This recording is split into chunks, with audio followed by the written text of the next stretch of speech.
मैं दिखने में थोड़ा अच्छा हूँ और अपने शरीर पर हमेशा ध्यान देता रहता हूँ। मेरे घर के पास ही एक परिवार रहता है। उसमें एक महिला और उसकी बेटी ही रहती थी। महिला का बहुत साल पहले ही तलाक हो चुका था। वह महिला देखने में किसी हीरोइन से कम नहीं है। हम सभी लड़के उन्हें सेक्सी आंटी के नाम से ही जानते हैं। उनका ड्रेसिंग सेंस बहुत ही अच्छा है। हर तरह के कपड़े पहनती हैं, लेकिन जब भी साड़ी पहनती हैं किसी परी से कम नहीं लगती हैं। मैंने अपने आगे के शिक्षण के दिल्ली के कॉलेज में एडमिशन लिया था तो मैं दिल्ली चला गया था। वहाँ लगभग 6 महीने हो गए थे। तभी मुझे पता चला कि उन आंटी की बेटी भी दिल्ली में पढ़ रही थी। पहचान के होने के कारण हम बहुत बार मिल लेते थे। वह दिल्ली में अकेले ही रहती थी। एक दिन उनकी बेटी निक्की ने मुझसे पूछा कि क्या हम साथ में रह सकते हैं। मैं भी अकेले ही रहता था। यह तो मेरे लिए एक चमत्कार ही था। हमारे एरिया में सबसे सुंदर और रोमांटिक लड़की के साथ रहने का मौका मुझे मिल रहा था। मैंने भी हाँ बोल दिया। निक्की ने आंटी को बता दिया था कि हम दोनों साथ में ही रह रहे हैं। आंटी भी खुले विचार की थी तो उन्होंने भी कोई प्रॉब्लम नहीं की। वैसे तो हम दोनों सिर्फ दोस्त की तरह रहने का सोच रहे थे, पर हमारे बीच कुछ दिनों में शारीरिक संबंध बन गए। मैं सोच रहा था कि आगे क्या करेंगे, तो निक्की ने पहले ही बता दिया कि वह मुझसे शादी नहीं कर पाएगी क्योंकि हम अलग अलग जात के थे। मैं भी समझ गया था कि हम आगे सिर्फ दोस्त बन के ही रहे।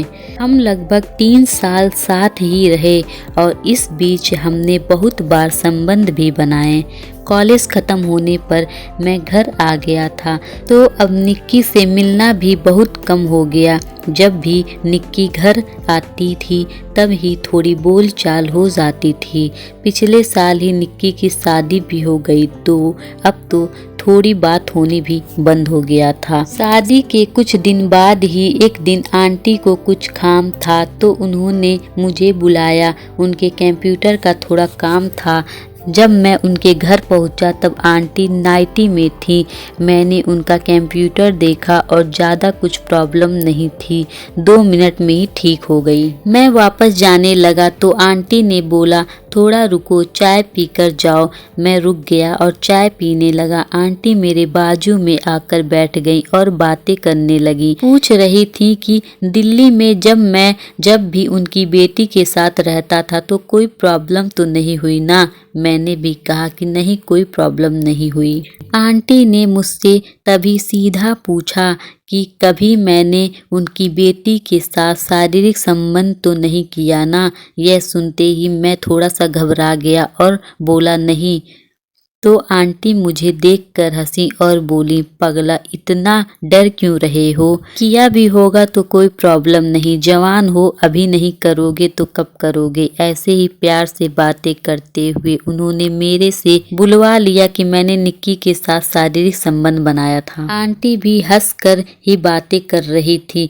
बात करते करते उन्होंने अचानक मेरी जांघ पर हाथ रख दिया और बोली मैं कैसी दिखती हूँ। मैं अब थोड़ा ज़्यादा ही घबरा गया और बोला कि आप अच्छी दिखती हो। फिर आंटी बोली कि चलो थोड़ी मस्ती करते हैं। उसके बाद मुझे कुछ बोलने का मौका ही नहीं मिला। आंटी का मुझ पर पूरा कंट्रोल था। उस दिन हमने लगभग 1 घंटे तक शारीरिक संबंध बनाए और फिर मैं अपने घर आ गया। तब से जब भी आंटी का मन होता वह मुझे बुला लेती हैं और हम थोड़ी मस्ती कर लेते हैं। यह हमारे लिए एक अनोखा अनुभव है। इसको ही मैं अपने लिए छप्पर फाड़ के अनुभव मानता हूँ। कुछ लोग बोलते हैं कि यह झूठी कहानी है, पर यह सच में हुआ है।